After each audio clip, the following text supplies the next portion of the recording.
Hi folks, this is Tony for aminutemidnight.com with a short video update. Just want to bring you some updates on what's going on as we see the beast system rising. If you don't get vaccinated, you may not be able to buy or sell or trade in different places or go on transport and so on. I don't want to cover vaccinations in this one, but overall I want to show you that lockdowns and more iron fist is going to come down in the days ahead. As a result of lockdowns from this probably bioengineered virus, the coronavirus, the world's economy is really being destroyed. The lockdowns have been largely responsible for that, and as I've pointed out in other videos, this really has just been an excuse, a reason for the great reset of the world's economic system. If we look actually in this article that has just come out in Asia Times Financial, the Chinese Communist Party announces plans to take control of Chinese private sector. The president of China issued important instructions to all regions to boost party control over private enterprise and rejuvenate the nation. All firms will need employees from the party to boost law abidance and moral standards. And all regions and departments in the country have been told to follow the new guidelines. The ultimate goal is for the party to have ideological leadership of the private enterprise. And this type of thing I think you'll see increasing not just in communist countries, but eventually this is the goal, to move everyone into a totalitarian system. For many years, totalitarian and authoritarian states have used the power of fear to engineer compliance in populations.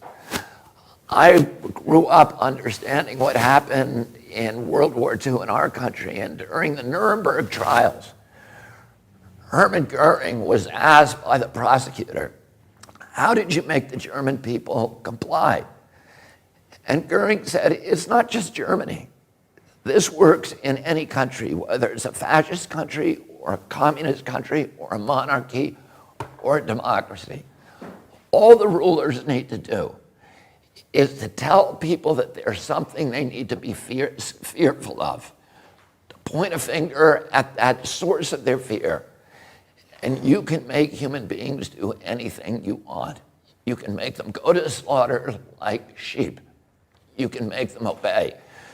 During the same Great Depression that spawned Adolf Hitler, we were very lucky in our country that we had a leader, Franklin Roosevelt. And he said, the only thing we have to fear is fear itself. He understood that fear would drive us into totalitarianism. Well, the biosecurity agenda that people like Bill Gates and Anthony Fauci and Davos and all of these people who are running now the global economy, they have understood for years that they have a power that no totalitarian government has ever had available to it, which is the biosecurity. You know, in Hitler could point at the Jews and say, those are the big threat. We need to be frightened of them, and everybody else needs to obey so that we can fight them off. Other countries were scared of the Bolsheviks. In the United States, you know, our demagogues point to the Mexicans or dark-skinned people and say we need to be scared of them, or terrorists. And, you know, all of those things get us to voluntarily give up, relinquish our human rights, our civil rights, and walk like sheep into the abattoir.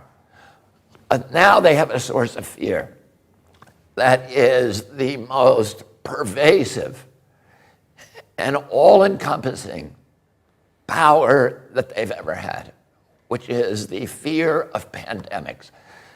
Governments love pandemics the same way that they love wars, because it gives them power, it gives them control, and it gives them the capacity to impose obedience on human beings. And today we have an inflection of new technologies that give governments the capacity to impose controls on populations that have never been imagined before in human history by any tyrant in history.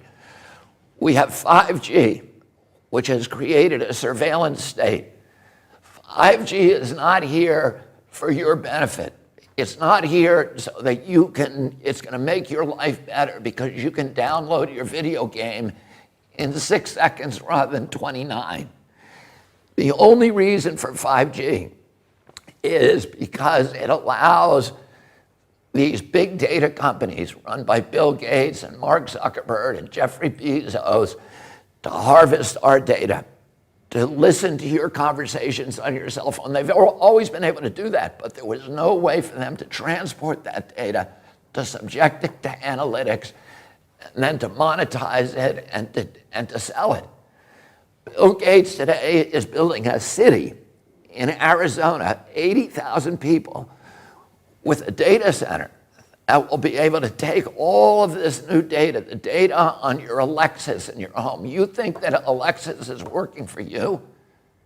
Alexis isn't working for you. She's spying on you. Your cell phone is spying on you. They have biometric facial recognition systems, your GPS, all the satellites that Bill Gates brags that his satellites will be able to monitor every square inch of the planet 24 hours a day. They're going to know, and then they have another innovation, which is digital currency. And once they have digitalized our currency and gotten rid of the cash economy, they have absolute control over us because they'll be able to tax every transaction. The banks will be able to cash in on every transfer of wealth, every transaction, no matter how minuscule, no matter how small. But also they'll be able to enforce obedience, because if you're disobedient, they'll be able to shut down your bank account and starve you. So here's an article in globalresearch.ca written by Ryan McMakin. This year's stay-at-home orders and lockdowns imposed by governments on their populations represent a watershed moment in the history of the modern state. Before March 2020, it is unlikely that many politicians, let alone many ordinary people, thought it would be feasible or likely for government officials to force hundreds of millions of human beings to self-isolate. But it turns out governments were indeed able to force a sizable portion of the population to abandon jobs, religious practices, extended families and community life in the name of flattening the curve. Whether through fear manufactured by the news media or through outright threats of punishment, business owners shuttered their shops and offices, churches closed down and schools abandoned their students. Over time, most governments lessened their restrictions largely out of fear that tax revenues would collapse and out of fear that the public would become unwilling to obey lockdown edicts indefinitely. Those fears, not scientific objectivity, have been guiding the gradual loosening of lockdowns and lockdown-related restrictions in recent weeks. After all, in many jurisdictions, both in the USA and in Europe, cases and case growth are far above what they were back in March and April, when we were told that high case totals absolutely require strict lockdowns. If case numbers are higher now than during the previous peak, why no new lockdowns? Well, we'll see there are some new lockdowns actually happening. Make no mistake, many politicians would love to impose lockdowns again and indefinitely. After all, the power to micromanage the behaviour of every business and household in the manner of COVID lockdowns is a power undreamed of by even the most despotic emperor of old. It's not a power a regime would abandon lightly. But could they get away with it? This is a question every pro-lockdown politician is asking. Although they're slowly backing off on full lockdowns for now, governments have been very careful to maintain that they retain the power to reimpose them, including full-on, strict and ruthless lockdown at any time. And in fact, we are seeing renewed lockdowns in some places in the last few days. Israel returns to virus lockdown as cases mount. Israel went back into a full lockdown on Friday to try to contain a coronavirus outbreak that has steadily worsened for months as its government has been plagued by indecision and infighting. The 3-week lockdown, which began at 2 p.m. local time, will require the closure of many businesses and set strict limits on movement and public gatherings. The closures coincide with the Jewish high holidays, when people typically visit their families and gather for large prayer services. In an address late Thursday, Prime Minister Benjamin Netanyahu warned that even stricter measures may be needed to prevent hospitals from being overwhelmed. There are currently more than 46,000 active cases, with at least 577 hospitalized in serious condition. It could be that we will have no choice but to make the directives more stringent, Netanyahu said. I will not impose a lockdown on the citizens of Israel for no reason, and I will not hesitate to add further restrictions if necessary, said Mr. Netanyahu. And then we have Europe. Here in courthousenews.com, Europe fears new national lockdowns as infections surge.